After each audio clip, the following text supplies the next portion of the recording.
Welcome to Expedient Means with Lin Wei on Time Monk Radio. Lin currently resides in China and is the founder and head teacher of Guaizhen Philocultural Society.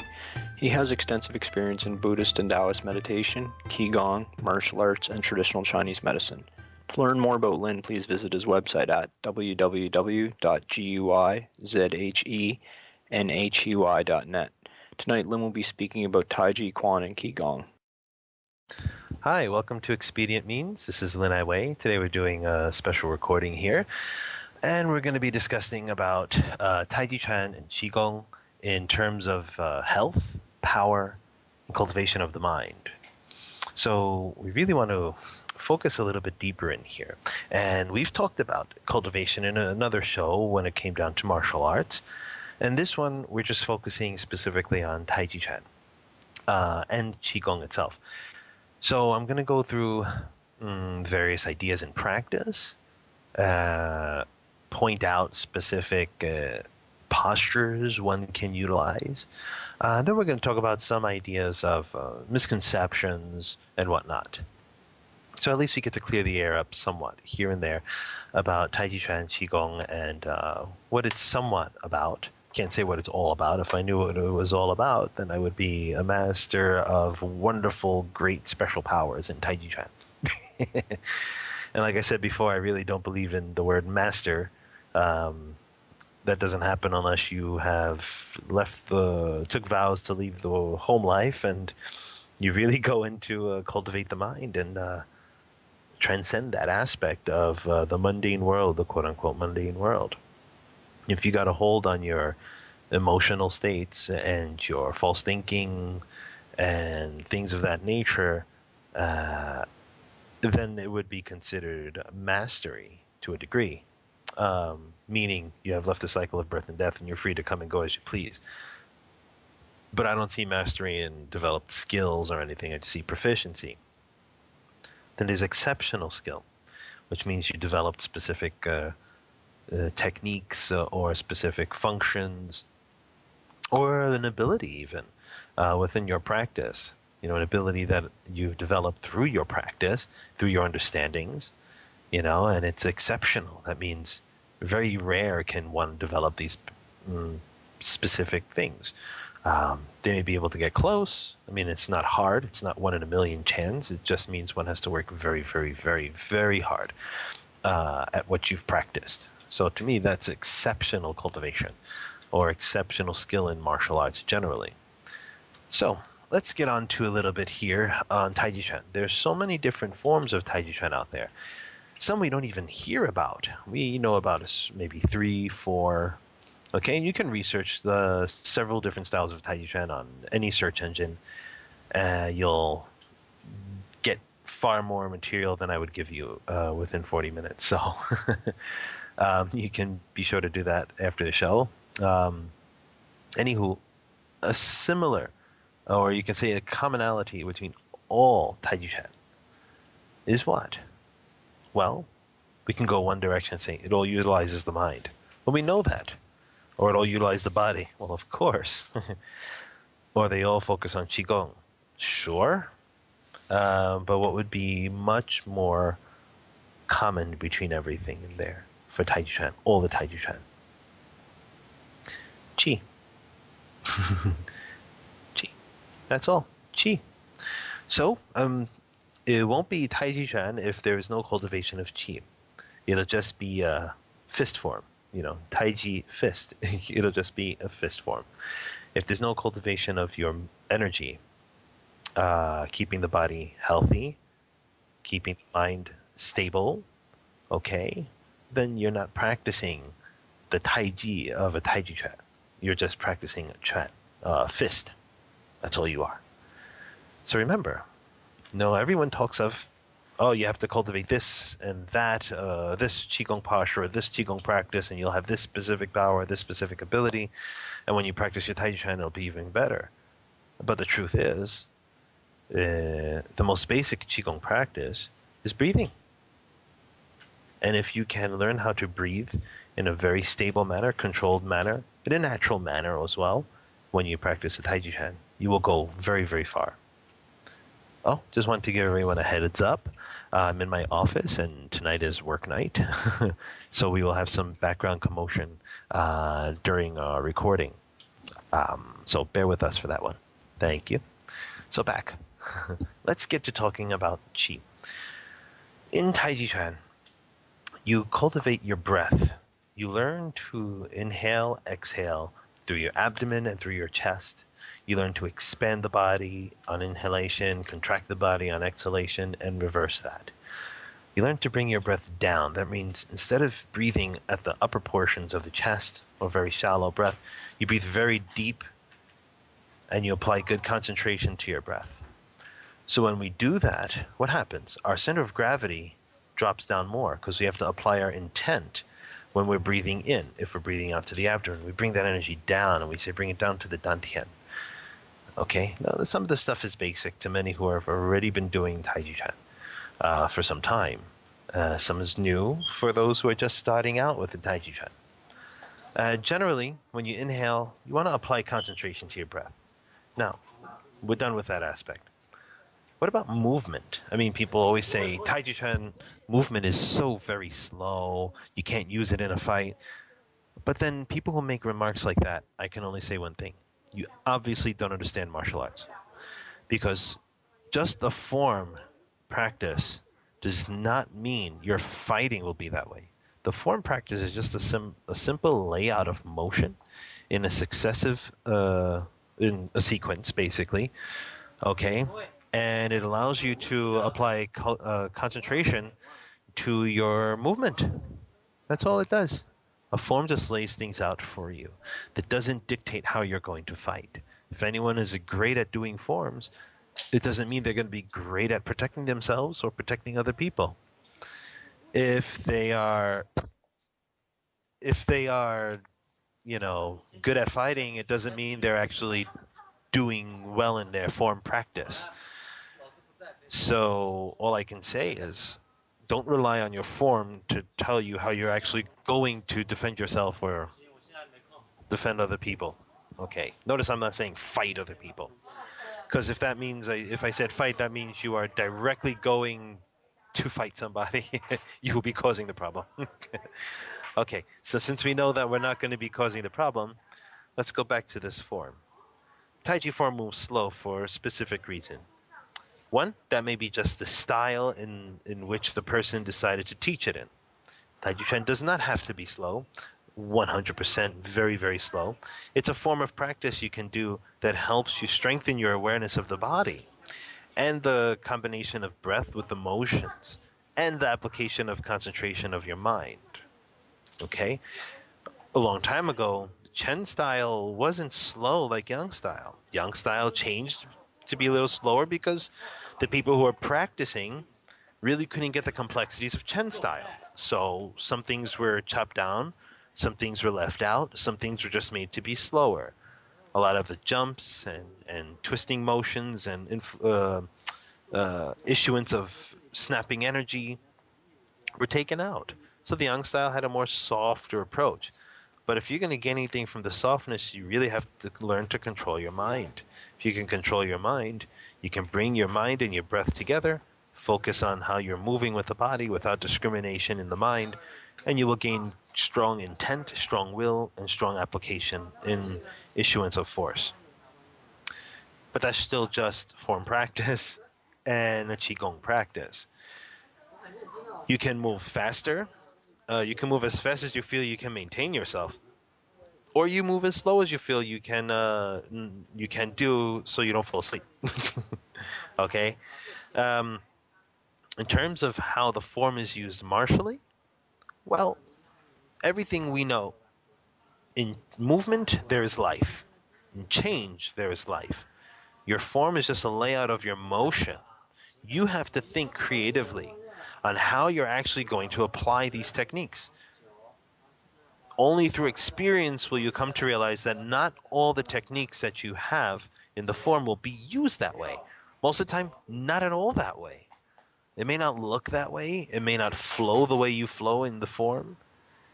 Okay? But at least you have a foundation of understanding the motion so you can make it match. And why do you need to make it match to the form? Not that you need to, but at least that the form teaches you precision, teaches you how to be perfect at what you do, exact in what you do in your motion. When you study how to actually apply it, you learn change. And the form shows you that there is change. It teaches you change.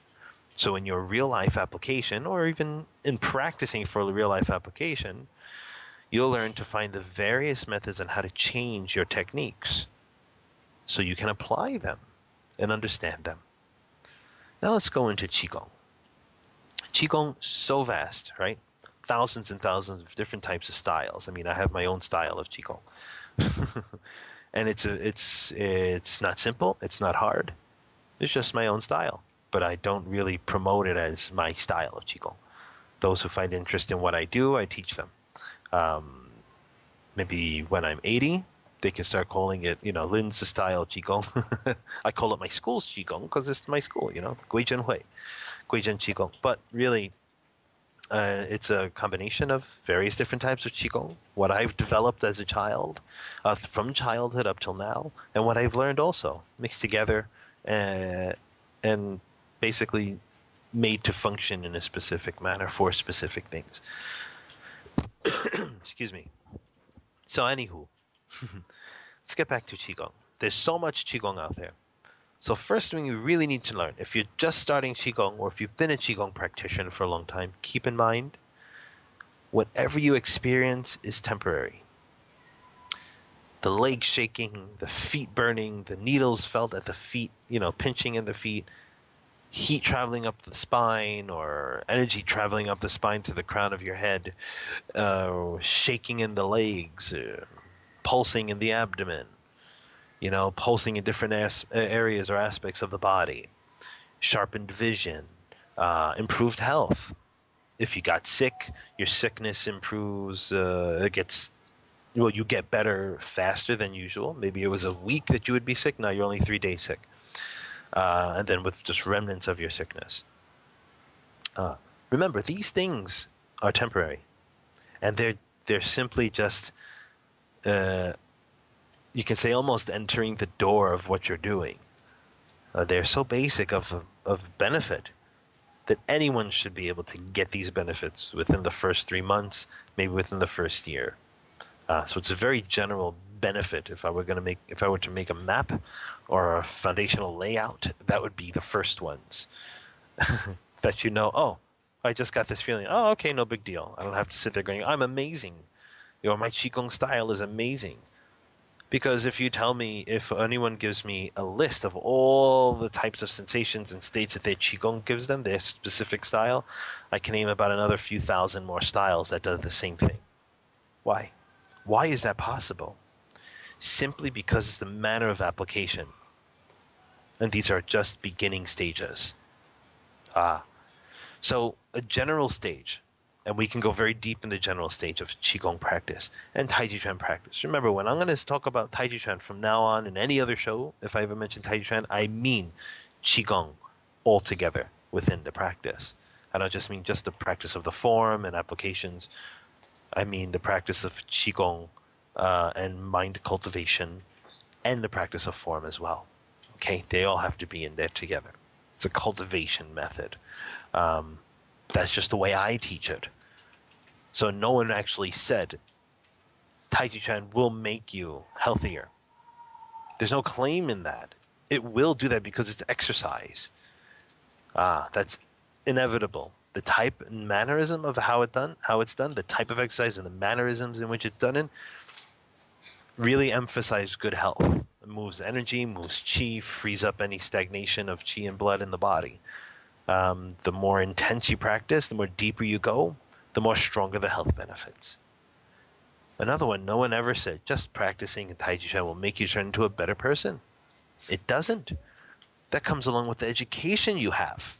If you are given good education in practice, meaning virtuous practice, conduct practice, okay?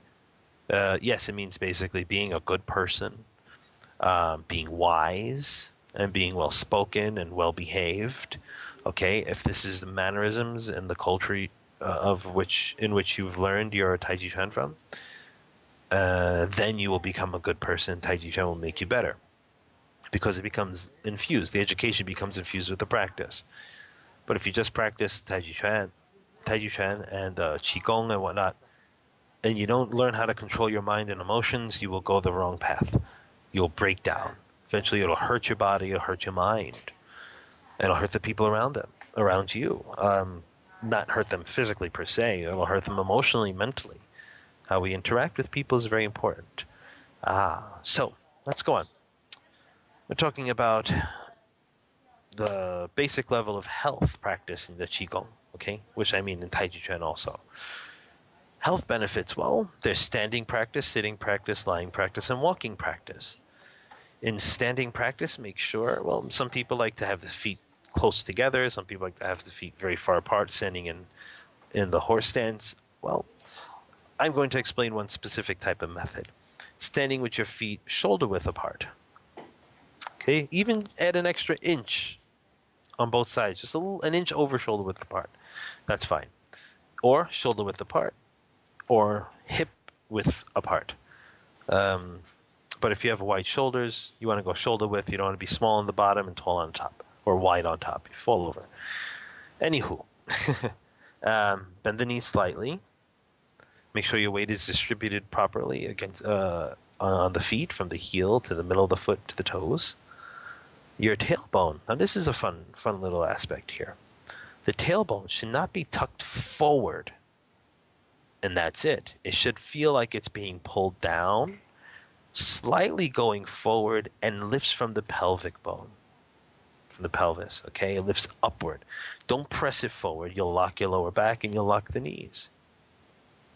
You need to pull the tailbone down. It's almost as though it's going away from you slightly at a 45, then it curves forward slightly until it's almost straight. It's almost like the lower back begins to get straight.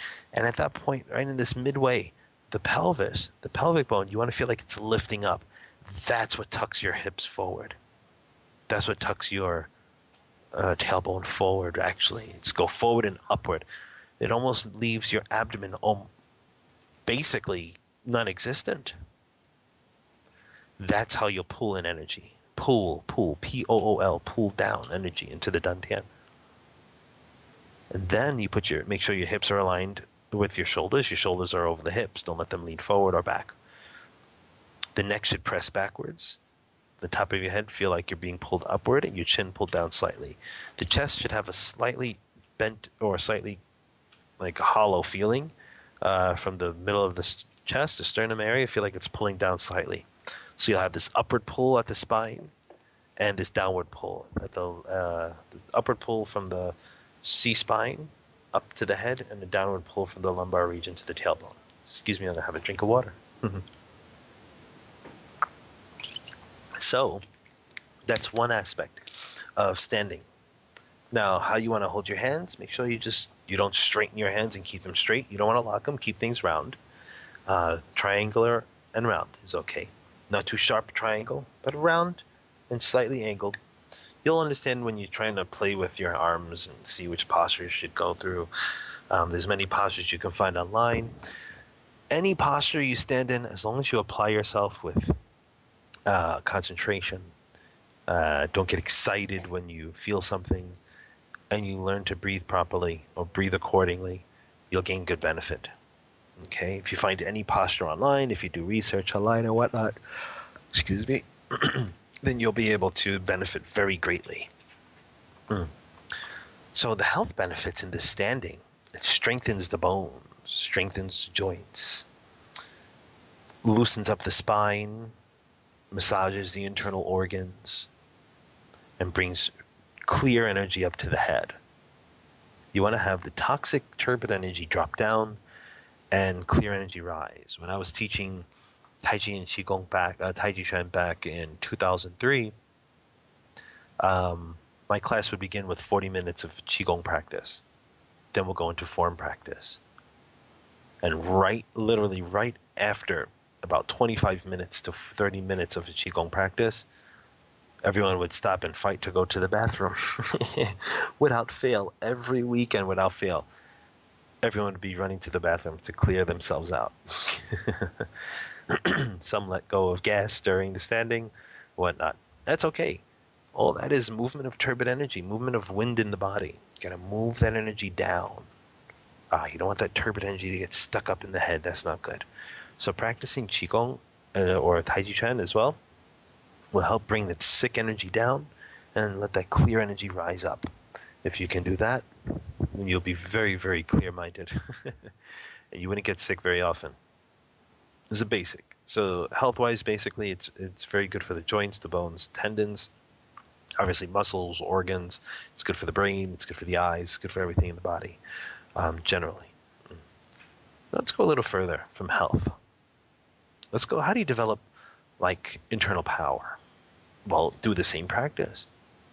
Internal power is strength of the organs. If you want to develop strength from the muscles, meaning you want that internal power that you got from the organs and got from your cultivation to manifest outwardly through your muscles when you're striking something, well, you need to learn how to move your chi. You got to learn how to move your energy with your mind. It's called intent, will, or will and intent.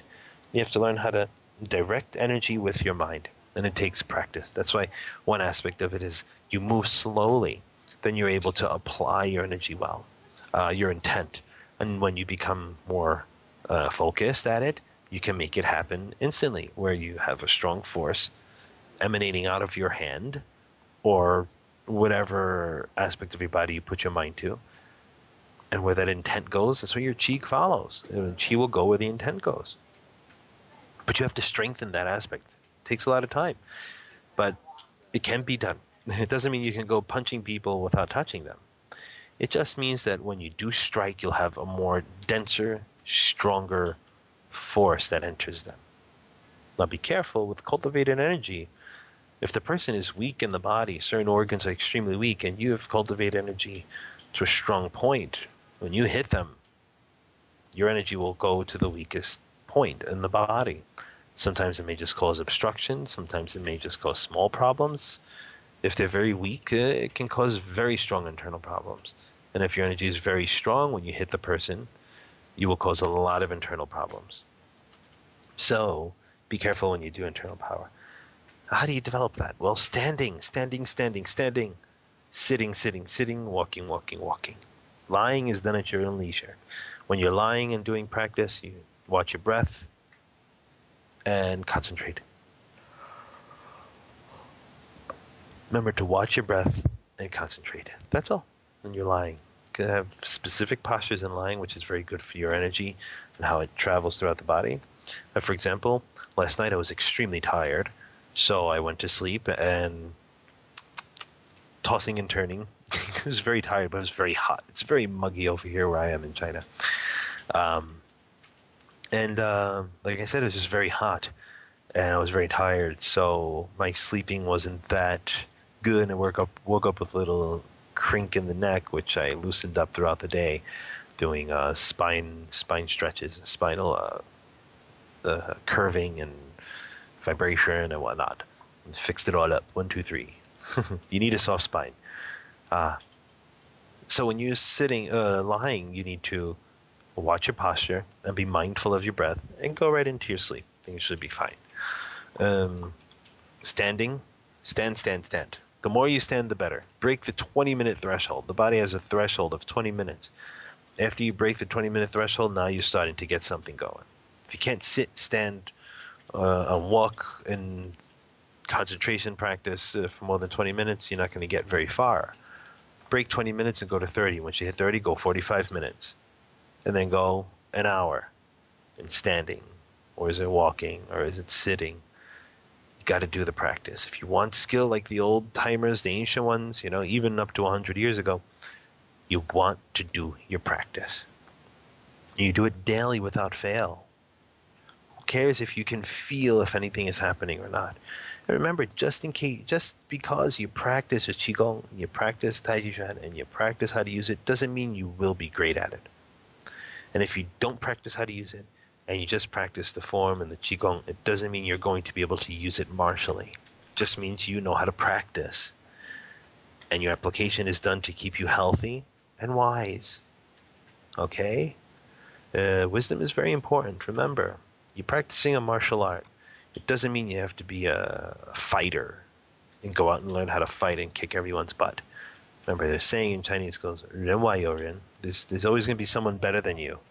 So you want to keep that in mind when you're practicing martial art, that you don't need to just focus on how to hurt somebody or how to fight somebody. That's not important. What's important is that you fix your mind.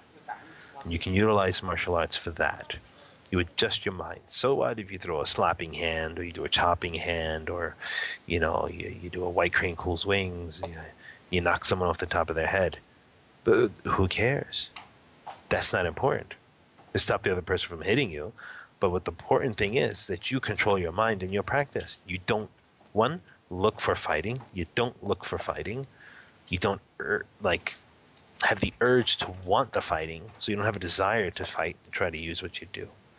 When you have to think, you fighting someone, what does that do for the rest of the people around you? You're learning how to defend or defend other people or defend yourself is for just in case things happen in society out there in the world, you can help someone in need. Something happens to your family and yourself, you can stop the other person from hurting you. So if you can hurt the person or control them, try to talk out of the situation first. If you can talk out of the situation first, then you don't have to lift your hands. If the other person is very stubborn and just tries to lift their hands anyway, you can push them aside. Since you have control, you can control them. Push them aside. Don't let them hit you. Let them move away from you. The Taji Chuan is very compassionate. It moves the person away. But over time, sometimes the person gets too frustrated and too egotistical, and they really try to go at you. Now what do? Well, there's something called hard kindness. When someone just doesn't listen, no matter how good your talk is, no matter how true and wonderful your principle is, they don't want to listen. They still want to be the moron who wants to prove themselves. You give them a slap in the head, maybe a little kick in the butt, and that should be able to put them in their place. If they still don't want to listen, sometimes you got to go even harder with the kindness and hurt them. So remember, we're practicing art that is for compassion and health and wisdom. Okay? And sometimes you just got to give someone a good slap in the head to wake them out of their little fantasy of superiority. This all comes along with what you practice in Taji Chuan and Qigong. It all does. In sitting, you're sitting doing meditation. Controlling your breath, then letting your breath be natural, applying good concentration on your breath, and sitting. And sitting and sitting and sitting. I can't go any more with that because then it's just methods of sitting. And we'll talk about this later on, in another show for the method of sitting cultivation. And we'll go various aspects of it, if I can remember that. Now cultivation of the mind. What is that about in Taiji and Qigong? Well, this is going to the wisdom aspect of things. Applying the mind to turn the senses inward, turn your hearing inward and hear the original nature, to hear that pure nature within. That's very, very, very, very important. I don't know how to explain or emphasize how important that is. In any practice you do, virtue, conduct is very important, yes. Now, you really have to focus on your wisdom. You can have worldly wisdom, but that's temporary. It's conditional. You want to have wisdom that does not depend on the world. You want to have an inherent wisdom that everyone has. You do that through introspection. Inside investigation. Bring your hearing in, bring your seeing in, bring your smelling in, bring your tasting in, bring your feeling in. Bring everything in. And you'll awaken. But it takes time, it takes practice, daily practice every day. So you want to open up your wisdom. Once you open up your wisdom, you understand a little bit more on how the body moves. You'll understand a little bit more on how to apply things. Because you'll start instantly just, it's almost like, think of the movie The Matrix. You type in a, you type in a program and all of a sudden you have, downloaded a whole bunch of systems in your mind. Well, this is the same thing.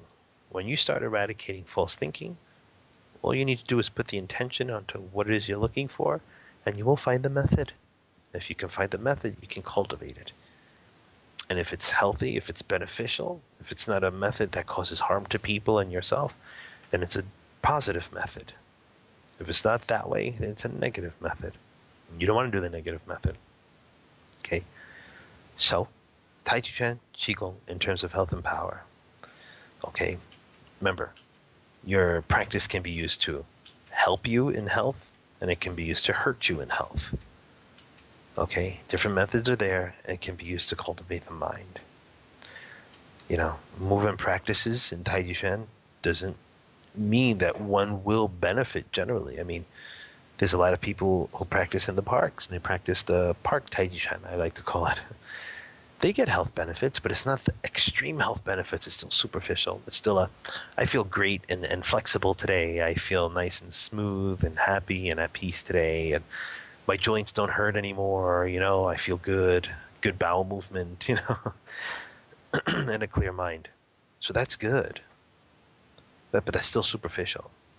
You take it deeper, and you can eradicate sicknesses. You can eradicate your frustrations and angers of the mind. You can go very, very, very far with your practice. So remember, this talk is really just a generalized aspect on when you're getting into Tai Chi Chuan and Qigong, you got to look for these things. Okay? Remember, the right application or the right education in your practice will help you benefit so much more. If you don't have the right education or the right practice, you're not going to get very far. Excuse me. So, when it comes down to relaxation in Tai Chi Chuan, what the hell does that mean? Relaxation in Tai Chi Chuan means an attentive relaxation. It doesn't mean a lazy relaxation. Okay? Remember, when you're practicing Tai Chi Chuan, you always want to leave a certain type of peng jin.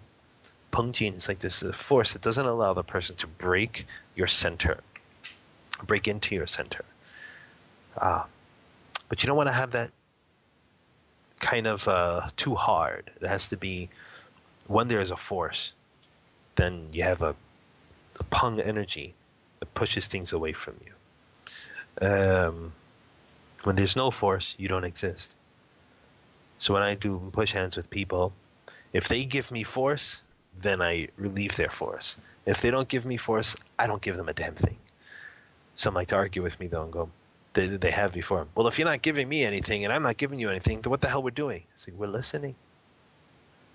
We're still moving slow, but I'm listening. Maybe there's a change somewhere. Then I'll apply my intention. When it comes down to both people being very well skilled in intent and will, and they're not applying force, per se, muscular force for their practice in push hands, let's say with you in general, or like with me, someone does a push hands with me and they're very soft, then I'm very soft, and we're just moving on the waves of our intent. Where I feel them going, I will project. When I feel them relieving, I will pull back. I will not follow them. But I will move with the circle that we are creating in our Tai Chi Chuan. So when they push me, I may intend them away, and they'll move away. When I want to push them, I will intend them forward, and they will try to intend me away. But we are touching at the body, and we are letting the body do the work too. You move the body, the hands follow. They move together, basically. So you don't want to have a hard force going out.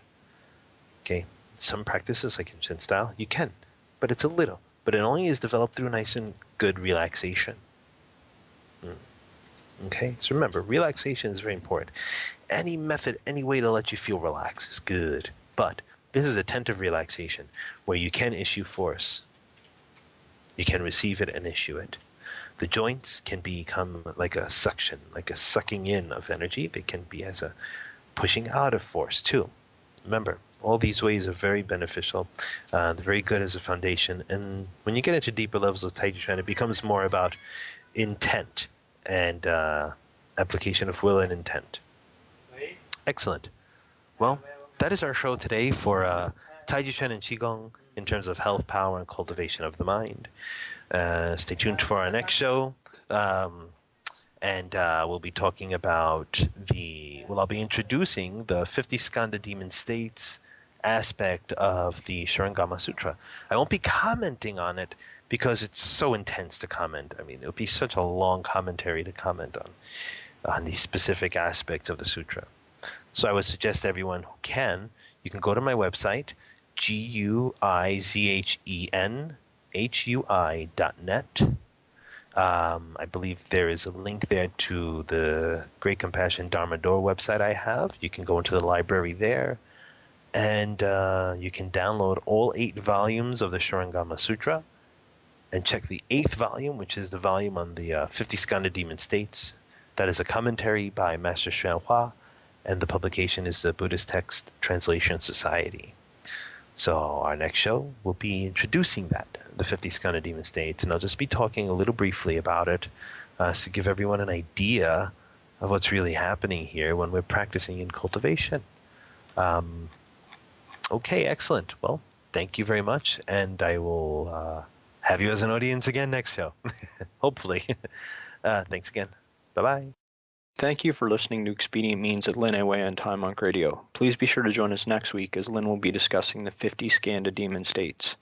And to quote the final chapter of the Tao Te Ching, the sage does not accumulate. The more he assists others, the more he possesses. The more he gives to others, the more he gains.